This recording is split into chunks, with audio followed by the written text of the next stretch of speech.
Well, I graduated from Cambridge University in the mid-1960s, and I wasn't sure what to do. And after some thought, I decided to apply to join the British Civil Service. And it so happened that Britain had just set up a thing called the Ministry of Overseas Development, which was the original predecessor of DFID, the Department for International Development. And I thought, well, that sounds quite interesting. So you're allowed to say which department you would like to work in, and I was fortunate to get my preference. So I then joined this ministry and stayed there for 38 years until I left in 2003, doing a variety of jobs in, obviously based in London, but also overseas in both Nigeria and Southeast Asia, and internationally both in Brussels when we joined the Common Market and also in the World Bank. And then in 2003 I then moved to Paris, to the OECD, where I was chair of the OECD's Development Assistance Committee for 5 years. And after that I've worked in various capacities in the international development field. So I've had a long time involved in the same set of issues, which of course keep changing. The context has changed a hell of a lot in that time and continues to change. I think I've got two observations really. One is that it required me to go back and read some of the earliest memoranda that Japan submitted to the DAC. They have this aid review process where countries come and are reviewed on a regular basis. And one of my conclusions was that it was absolutely fascinating to see how Japan's situation changed from being, I think when it first joined the Development Assistance Group, as it then was in 1960, Japan was the poorest country in the group apart from Portugal. It had an aid program which was a mix of post-war reparations and some pretty hard loans because it couldn't afford to do anything else. And even 10 years later, the situation was very transformed, and Japan was committing itself to international development targets. It was prepared to support the untying of aid. Its aid program had increased massively. It had set up the present suite of institutions that still uses today. And then roll it forward 10 years later, Japan was playing a major role in the international development system. 10 years later, again, it was the largest donor in the world. So it was really striking to see the way in which Japan's role changed very dramatically over a relatively short period. And my second observation, which I'd put in the book, is that overall I came away with a feeling of some disappointment about how the OECD and Japan have managed the relationship. I think on the OECD side there was a sort of unspoken assumption that Japan should look like the average donor. And when you look at what Japan was actually doing, that meant that the OECD was always saying to Japan, you should provide more grants and fewer loans, you should do more in Africa and less in Asia, you should do more in the social sectors and less in economic infrastructure, and you should at all costs distance yourself more from your private sector interests. And Japan's reaction to this was very much to say, well, we're doing the best we can in the situation we've got. There's, we'll hear what you say, we'll see what we can do. And then not much actually changes because Japan is doing what it's doing for a set of reasons.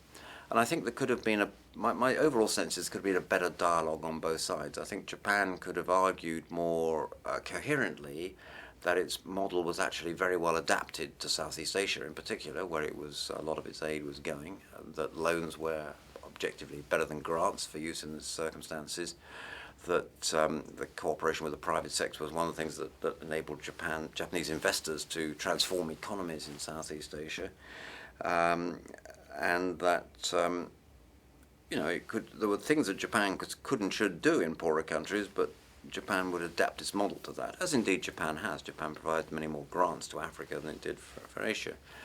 But I think on the Japanese side also there was a sort of defensive mentality about this, and I think that what I've said particularly in the book is that Japan needs to move away from a defensive mentality and get better evidence for how far its development model is a workable model, what's good and bad, less good about it, what it can do slightly differently.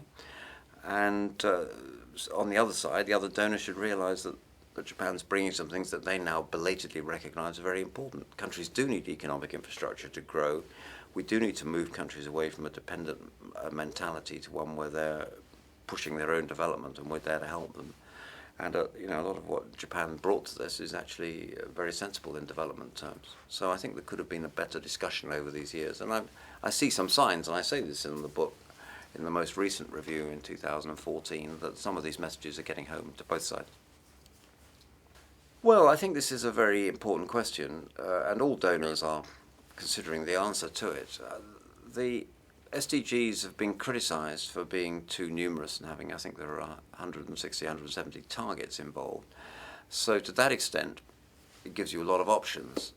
One of the things I welcome is that it does create a better balance between the social sectors, which are very important. Health and education are vital, and of course Japan's heavily engaged with universal health coverage and all the rest of it.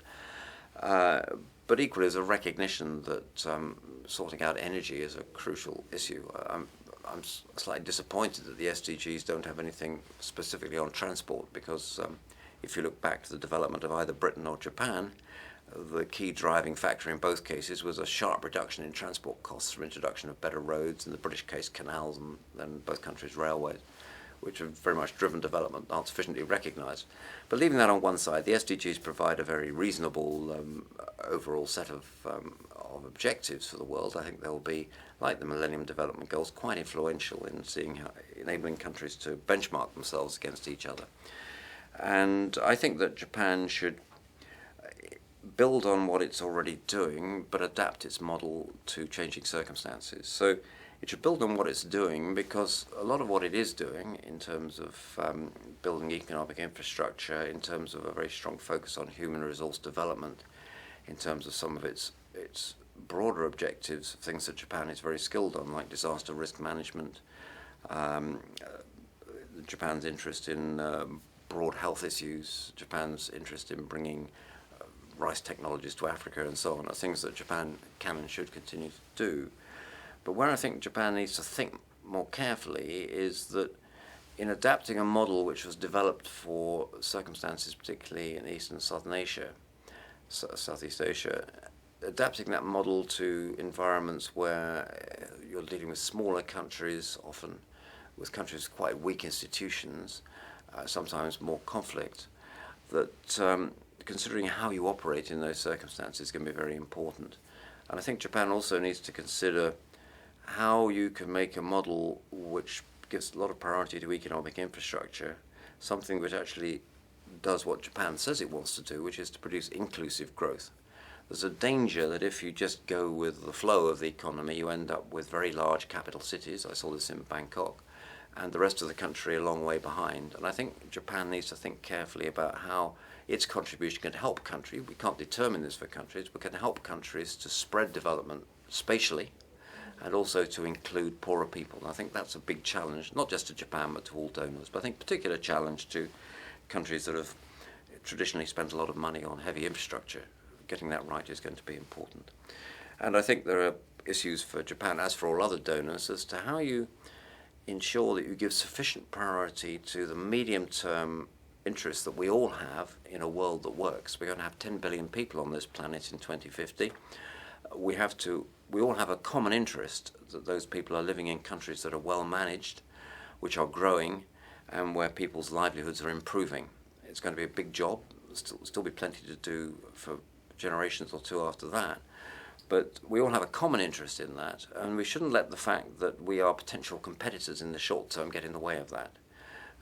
In one sense, of course, we are competitors. You know, who gets the next contract? Does this country support me or somebody else? Are questions that all countries ask themselves. They have national interests, which we should recognize.